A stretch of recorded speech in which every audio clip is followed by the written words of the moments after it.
Retrouvez le débat de Smart Impact avec Veolia.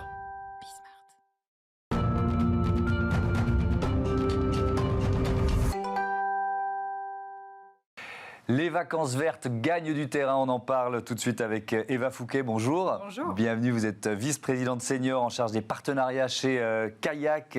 C'est des milliards de recherches, Kayak, c'est ça? Tout à fait, des milliards de recherches dans tous les pays du monde. Ouais. C'est un site qui existe depuis combien de temps? C'est un site qui existe depuis pratiquement 19 ans. 19 ans. Oui, tout à fait, qui a commencé aux États-Unis. Ouais. Donc maintenant, on est global. Donc on est un comparateur de voyage qui vous permet de trouver un vol, une location de voiture ou un hébergement.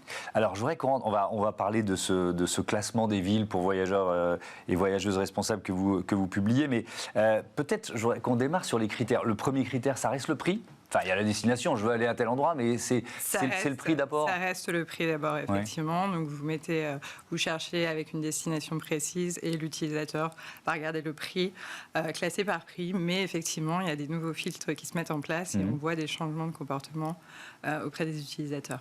Alors, ce classement des voyageurs, voyageuses, des villes, en fait, pour ces voyageurs et voyageuses responsables, c'est quoi? C'est une sorte de guide interactif? Comment ça marche? Avant de dévoiler le classement, comment ça marche? D'accord. Oui, c'est un guide interactif qui vous permet vraiment de prendre en compte tous les aspects liés au développement durable. Donc, vous faites une recherche, vous avez différentes options sur ces villes et vous pouvez découvrir comment elles se placent par rapport aux différents critères de développement. Pourquoi vous l'avez créé? On l'a créé pour donner plus de transparence. Il est clair que les Français sont à la recherche d'informations, de transparence pour faire des choix sur leur voyage, être plus responsables. Donc, on travaille de plus en plus sur l'information. Donc, c'est vraiment un guide qui nous permet de donner ça aux utilisateurs de notre site. Et donc, dans ce classement, on trouve Rotterdam en haut du podium, devant Amsterdam et la ville de Graz en Autriche.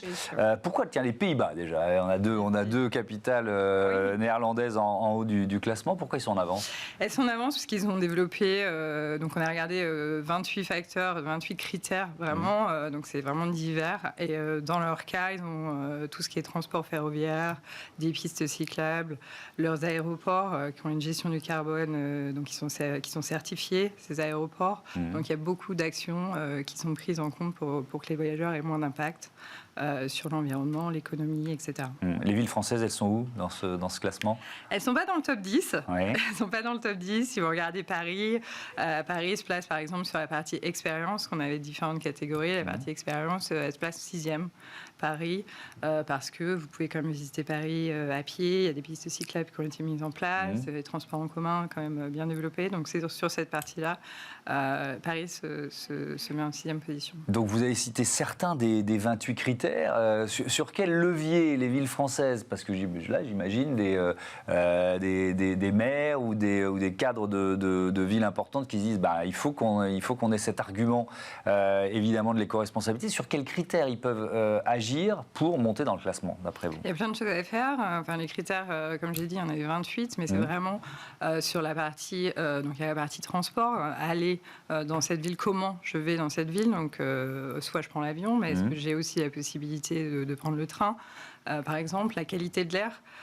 C'est un des autres critères. Les transports en commun, je l'ai déjà dit. Après, vous avez toute l'expérience, les activités que vous mettez en place. Est-ce qu'elles sont responsables? Est-ce qu'elles se prennent en compte l'environnement, mais également les populations, le local?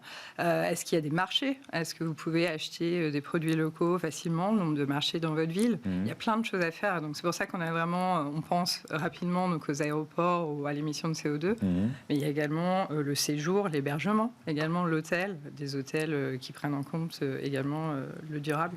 Donc il y a plein de choses à... Est-ce que vous ressentez, donc vous parlez de transparence pour expliquer, justifier l'existence, la publication de ce classement des villes pour les touristes éco-responsables, mais est-ce que vous voyez une prise de conscience s'accélérer? Je pense par exemple à l'enchaînement de l'été dernier, c'est-à-dire sécheresse, canicule, incendie. Vous voyez l'impact de ces phénomènes météorologiques sur justement les critères de recherche de vos clients? Complètement. Les Les utilisateurs sont en demande de plus en plus. On a fait une étude récemment. 71% des Français veulent plus de transparence pour faire du voyage durable, mais ils ne savent pas par où commencer.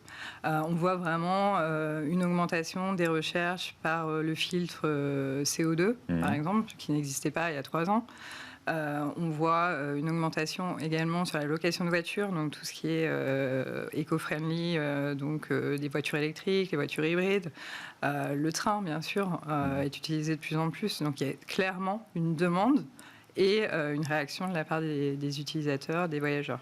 C'est une question que vous posez depuis combien de temps? C'est-à-dire qu'on se demande toujours qui déclenche. C'est le consommateur qui fait la demande. Donc il y a un moment où un site comme Kayak se dit il faut qu'on y soit.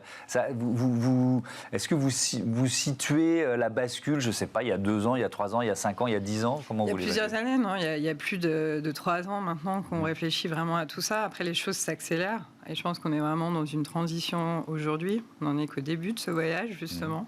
Il y a un long chemin à faire, mais il y a de plus en plus de choses qui sont faites par nous, acteurs et voyageurs également. Et puis, il y aura des choses à faire au niveau des infrastructures. Donc, c'est quelque chose à faire ensemble, à mettre en place ensemble. Est-ce que, alors il y a la question de l'avion, évidemment. Vous dites évidemment le train qu'on privilégie par rapport à l'avion. Est-ce que ça veut dire que, par exemple, l'été prochain, les Français vont faire moins de kilomètres pour leurs vacances, d'après vous? Alors, moins de kilomètres, peut-être pas, mais ils vont regarder un peu plus leur destination, comment ils vont consommer sur place, comment ils vont s'y rendre.